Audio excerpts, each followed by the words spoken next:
Bonjour et bienvenue dans cette petite capsule vidéo où je vais parler d'endométriose sous l'angle des questions qui me sont rapportées en fait pendant les accompagnements.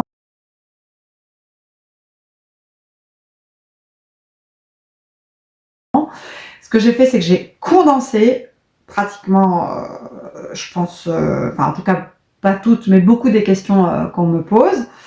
Alors moi j'ai un petit côté old school, hein. Je suis une old school de toute façon, télé dans les années 80 est forcément old school. Et donc j'écris encore, je fais travailler ma main, mon stylo, et donc là tu peux constater en fait que j'ai comme une bonne élève.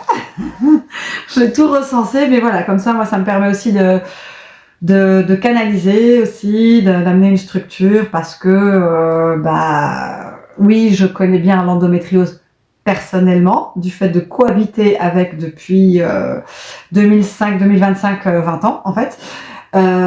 Mais j'ai pas que ça, j'ai d'autres, je vais dire d'autres particularités associées, voilà, suite au prochain épisode.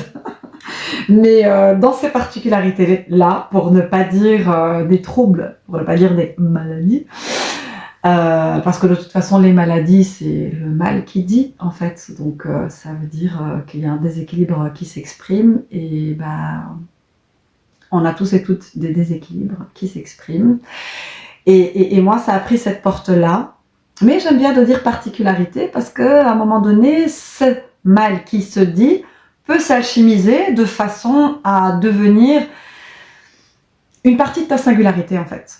Voilà. Mais sans rentrer tout de suite dans cet aspect-là des choses, je prévoirai d'autres espaces et d'autres moments pour aborder ça, Inch'Allah. Il y a un autre aspect qui est le TDA en fait, d'où le fait que j'écrive. Et tout ça pour venir à ça. Donc il y a l'endométriose, il y a l'autre particularité qui est le TDA. Alors souvent vous voyez TDA slash, enfin c'est pas vraiment un slash, mais oui c'est un slash, H, donc avec ou sans hyperactivité. Et là pareil, on abordera ce sujet-là du TDA une autre fois. Parce que c'est dans un certain contexte, ça peut effectivement être vécu comme un trouble, et dans d'autres contextes, c'est au contraire une force, une potentialité, un apport, quoi qu'il en soit. Voilà. Donc, alors, ça c'était une petite intro. Maintenant, je vais mettre une parenthèse dans l'intro, en sachant qu'il y a eu déjà pas mal de parenthèses. Disclaimer en fait, c'est une parenthèse disclaimer. Si pour toi c'est un peu compliqué d'écouter un contenu où il y a effectivement beaucoup de parenthèses, beaucoup d'intrications, beaucoup d'embranchements, parce qu'une idée amenant une autre, ou une idée faisant des liens avec d'autres concepts est quelque chose de trop compliqué, pas dans le sens que t'as pas les moyens, mais t'as peut-être pas la disponibilité, t'as peut-être pas le temps, t'as peut-être pas l'envie. Effectivement, ce genre de contenu, ça va être un peu difficile à digérer. Rien que sur le plan de l'élaboration, de l'idée, de l'apport conceptuel, etc. Donc, si c'est compliqué, c'est pas ici. C'est-à-dire, si c'est trop, il faut du pragmatique pur et dur et synthétique. Non, c'est pas ici. Ici, il y a des intrications, il y a de la complexité, il y a de la nuance, il y a de l'intégratif. Et ça, c'est très, très, très important. C'est quelque chose que j'assume tout à fait, que j'encourage d'ailleurs.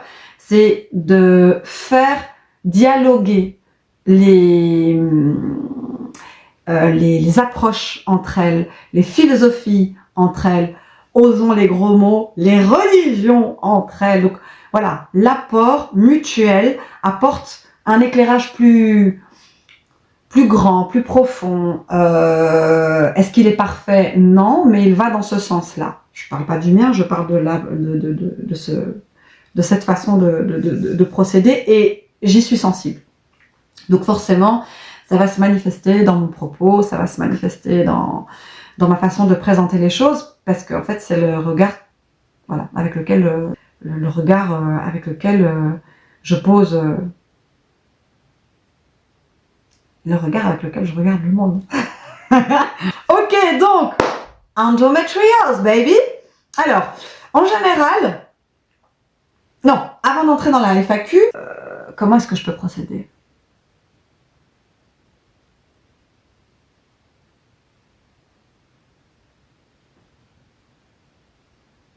Bah, on va dire que c'était une intro. Cut, vidéo. Alors, c'était vidéo numéro 1, introduction. Maintenant, vidéo 2, partie 1. Faut s'accrocher.